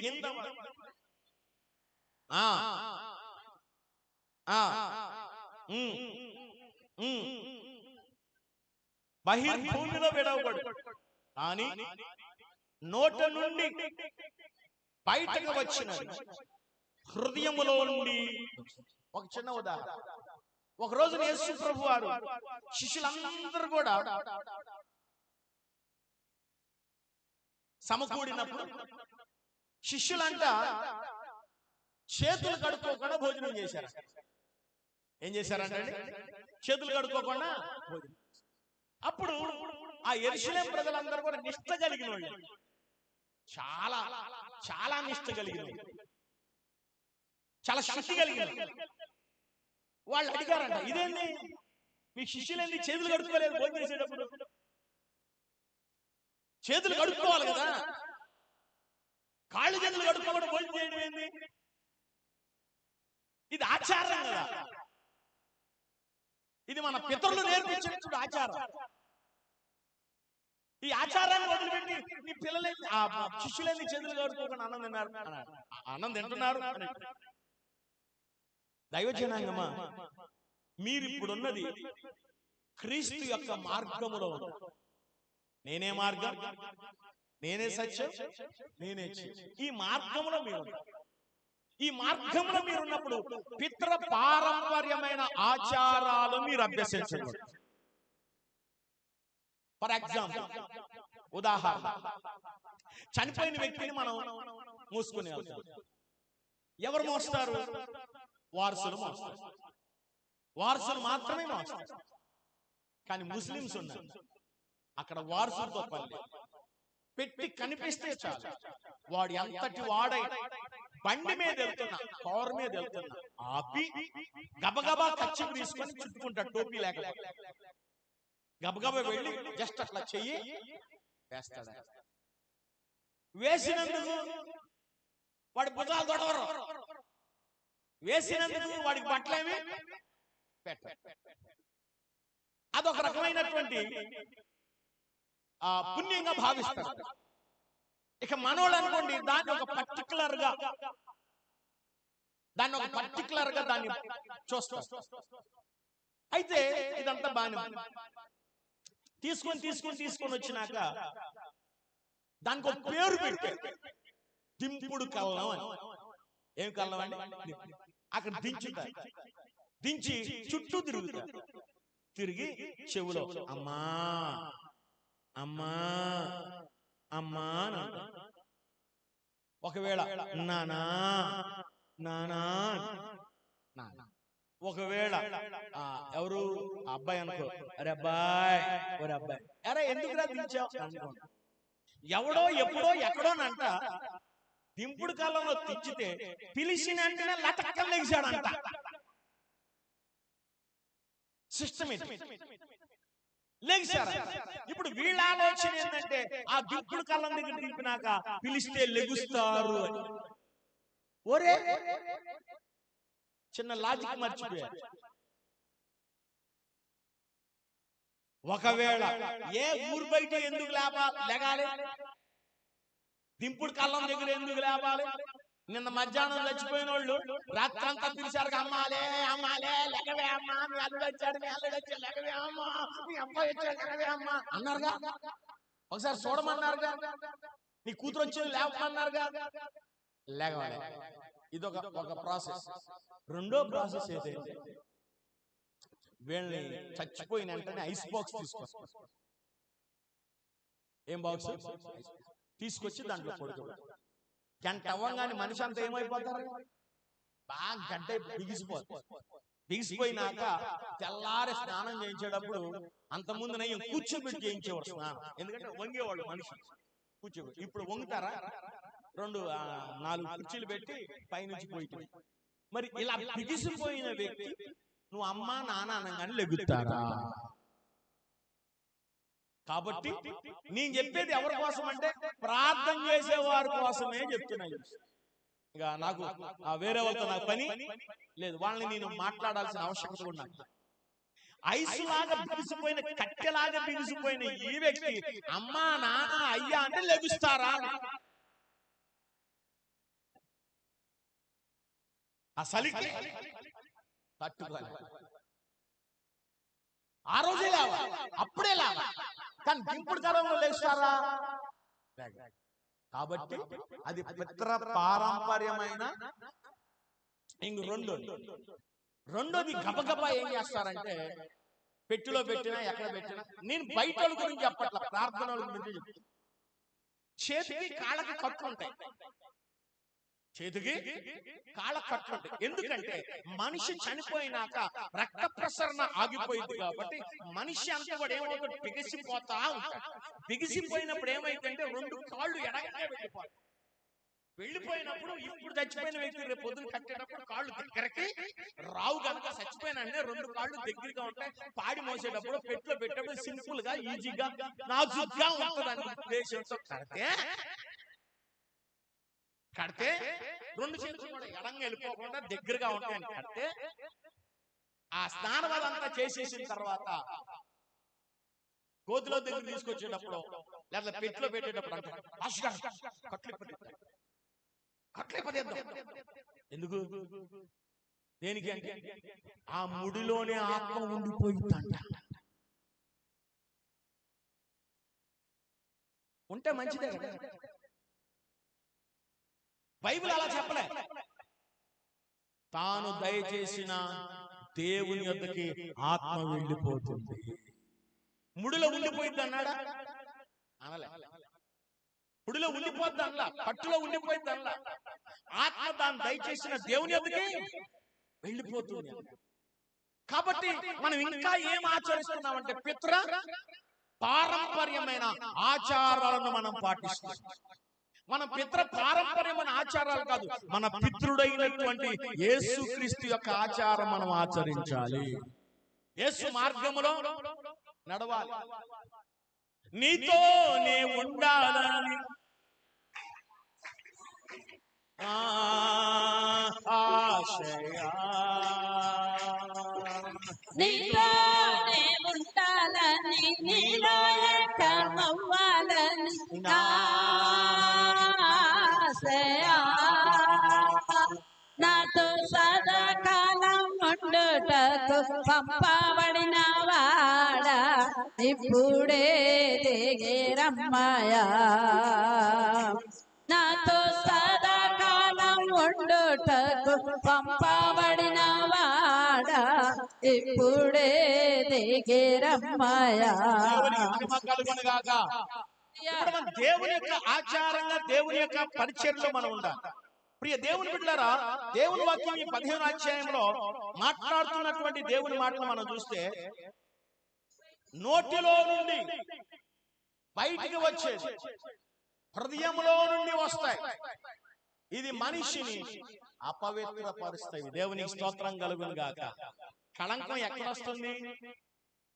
చేతులు కడుక్కున్నందువల్ల, చేతులు కడుక్కోలేనందువల్ల, కాళ్ళు కడుక్కున్నందువల్ల, కాళ్ళు కడుక్కోలేనందువల్ల, స్నానం చేసినందువల్ల, స్నానం చేయలేనందువల్ల, పాతి పెట్టొచ్చినాక ఆ చేతులు కాళ్ళు కడుక్కోలేనందువల్ల, వీటి వల్ల కళంకమేమి అడగదుగా.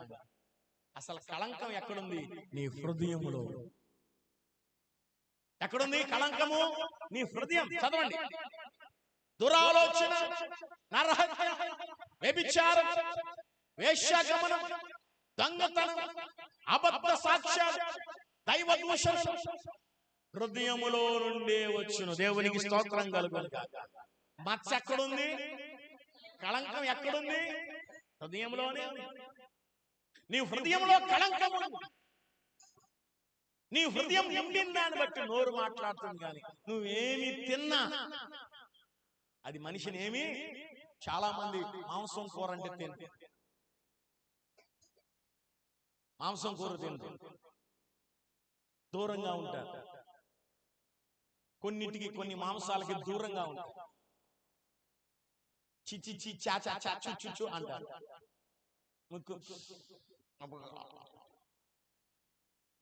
మరి తిన్నవాడు ఏమనుకోవాలి? వాడికి ఇష్టం, వాడికి ఇష్టం, వాడికి రోజు పెట్టినా తింటాడు అంటాడు.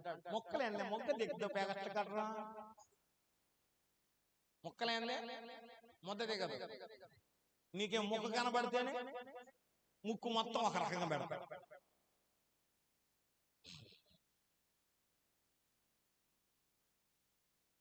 ఇప్పుడు ఆ మాంసం తిన్నందువల్ల శరీరమైన అపవిత్రమైందా?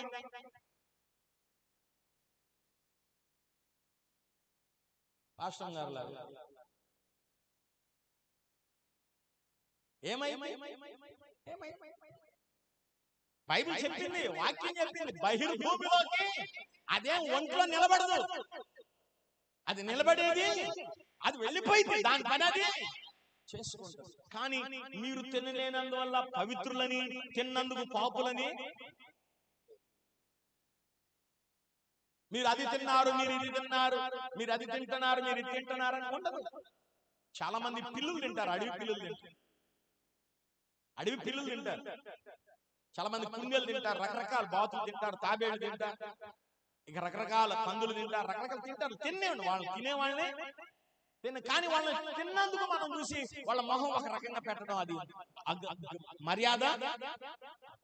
అది ఏమి మన కడుపులో నిలబడదు, అది బహిర్భూమిలోకి. కానీ వెళ్ళవలసినవి ఉన్నాయి, అంటకూడని ఉన్నాయి, రాకూడని ఉన్నాయి, చెయ్యకూడని ఉన్నాయి. అవే మన హృదయములో నుండి వస్తాయి. ఏంటవి? దురాలోచన, నరహత్య, వ్యభిచారం, వేశ్యాగమన, దొంగతనం, అబద్ధ సాక్ష్యాలు, దైవ దూషణ హృదయములో నుండి వచ్చును. ఇవి మనిషిని అపవిత్రపరచును. గాని చేతులు కడుక్కోవడం వల్ల గాని, ఏమండి, చేతులు కడుక్కోకుండా భోజనము చేయటం గాని మనిషిని అపవిత్ర పరచదు. గాని అపవిత్ర పరచదని చెప్పాను. దేవునికి స్తోత్రం కలుగును గాక. చేతుల పైకి చెప్పండి గట్టిగా, గట్టిగా. హల్లెలూయా. దైవజనాంగం, దేవుని సంఘం, ఈ సమయంలో దేవుని వాక్యాన్ని మనం గమనించినటువంటి కళంకం ఇప్పుడు చెప్పండి, బయట ఉందా మనలో ఉందా? మనలో ఉందా బయట ఉందా? దేవుని వాక్యం చెప్తుంది, నా ప్రియురాలా నీవు అధిక సుందరివి, నీ యందు కళంకమేదియు, నీ యందు కళంకమేదియు చెప్పండి, నీ యందు కళంకమేదియు లేదు అన్న. కానీ ప్రకటన గ్రంథం, ప్రకటన గ్రంథం, ప్రకటన గ్రంథం ఈ చదివినాక మన వాక్యాన్ని ముగించుకుంటాం. ప్రకటన గ్రంథం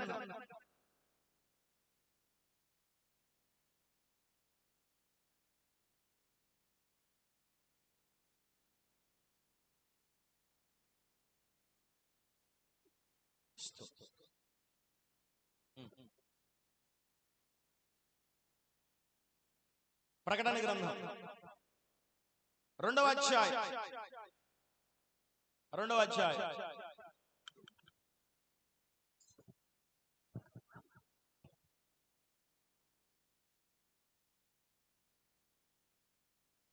మొదటి వచనం చదవండి. ఎఫెసులో ఉన్న సంఘపు దూతకు ఇలాగు రాయము, 7 నక్షత్రాలు తన కూడి చేత పట్టుకొని 7 దీప స్తంభాల మధ్య సంచరించువాడు చెప్పు సంగతులేమనగా, నీ క్రియలు, నీ కష్టం, నీ సహనం నీ నెరుగును, నీవు దుష్టులను సహింపలేవనియు అపోస్తులు కాకయే అపోస్తులమని చెప్పుకొనుచు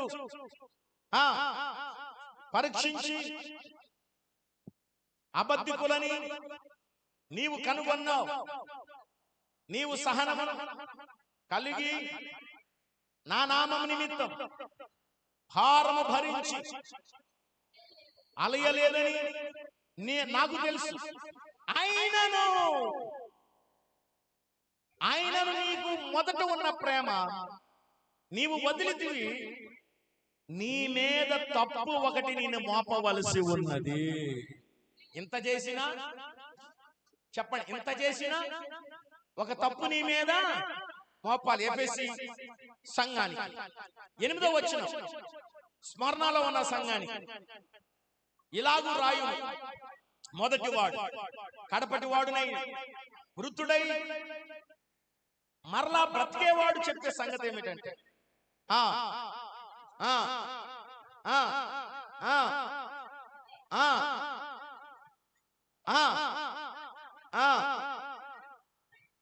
సాతాను యొక్క సమాజపు వారి వలన నీకు కలుగు దూషణ నేను ఎరుగుదు.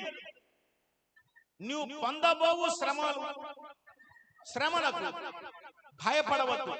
ఇదిగో మీరు శోధింపబడినట్లు అపవాది మీలో కొందరిని చెరలో వేయించబడుచున్నాడు. 10 దినముల శ్రమ కలుగుతుంది, మరణం వరకు నమ్మకంగా ఉండము. నేను నీకు జీవ కిరీటం ఇచ్చేదను. సంఘము ఆత్మలతో చెప్పుచున్నటువంటి మాట. దేవునికి స్తోత్రం కలుగును గాక. 12 చదవండి, 12 వచనం.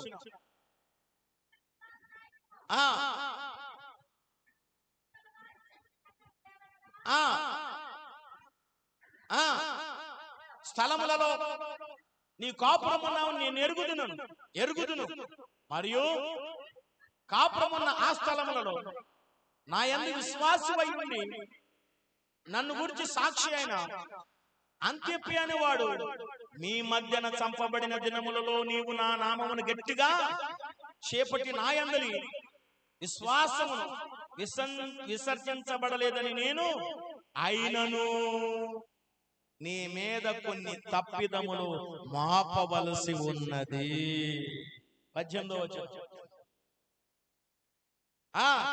19 చదవమ్మా. నీ క్రియలు, నీ ప్రేమ, నీ విశ్వాసం, నీ పరిచర్య, నీ సహనం నేను ఎరుగుదును. నీ మొదటి క్రియలు కన్నా నీ కడపటి క్రియలు మరి ఎక్కువని నేను అయినను నీ మీద తప్పు ఒకటి మోపాలి. ఏం మోపాలంట? ఆయన నీ మీద తప్పు ఒకటి. చూడండి 3వ అధ్యాయం 2వ వచనం. నీ క్రియలు నా దేవుని ఎదుట సంపూర్ణమైనవిగా నాకు కనబడలేదు కనుక జాగరూకుడవై సావనైన మిగిలిన వాటిని బలపరచుము. నీవెలాగూ జ్ఞాపకం చేసుకో, దానిని గైకొనుచు. నీవు జాగరూకుడవై ఉండని ఎడల. ఆమేన్. దేవునికి స్తోత్రం కలుగును గాక. 3వ అధ్యాయం 8వ వచనం. నీ క్రియలన్నీ నేను ఎరుగుదును, నీకున్న శక్తి కొంచెమై ఉండిను, నీ వాక్యము గైకొని నా నామం ఎరుగనలేదు. ఇదిగో తలుపుని ఎదుట తీసి ఉన్నాను, దాన్ని ఎవడు వేయలేడు. యూదులు కాకయే యూదులమని సాతాను సమాజపు వారిని 14వ వచనం 15వ వచనం. నీ క్రియలు నేను ఎరుగుదును, నువ్వు చల్లగానే వెచ్చగానే లేవు, నీవు వెచ్చగానైనా చల్లగానైనా ఉండక నువ్వు నులివెచ్చగా ఉన్నావు గనక నేను నిన్ను నా నోటి నుండి ఉమ్మివేయాలని ఉద్దేశించున్నాను. దేవునికి స్తోత్రం కలుగును గాక. 7 సంఘాలతో చెప్తున్న మాట ఇది. నువ్వేం చేస్తున్నావు నాకు? నీ మంచి ఏంటో నాకు, నీ ప్రేమ ఏంటో నాకు, నీ విశ్వాసం ఏంటో నాకు, నీ క్రియలేంటో నాకు తెలుసు. కానీ నీ మీద ఒక తప్పు పిల్లరా, ఇంత చేసినా మనం ఏదో తప్పు చేస్తాం, కళంకం తెచ్చుకుంటాం. ఇన్ని రోజులు విశ్వాసం, ఇన్ని దినాలు ప్రార్థనలు, ఇన్ని దినాలు నమ్మకములు, ఇన్ని దినాలు ఆత్మతో ఉండి విశ్వాసం లేని వారుగా ఏదో కళంకాన్ని తెచ్చుకుంటున్నాం. ఈ కళంకం వల్ల, ఈ దూషణ వల్ల దేవుని దగ్గర నుంచి ఉగ్రత పొందేవారు. కనుక నా ప్రియ దేవుని సంఘమా, దేవుని జనాంగమా, దేవుని సన్నిధానంలో పరమగీతములో మాట్లాడుతున్నాడు. నీవు సుందరివి, అత్యధికమైన నీ యందు కళంకం ఏది? కాబట్టి కళంకము లేని వారిగా, మచ్చ లేని వారిగా, ద్వేషము లేని వారిగా, లోక సంబంధమైన ఆచారమైన క్రియలు లేని వారిగా, ఆత్మ సంబంధమైన వారిగా జీవించాలని ప్రభు పేట మనం చేస్తూ ఈ మాటలు మన వినికిడిలో ప్రభు దీవించునుగాక.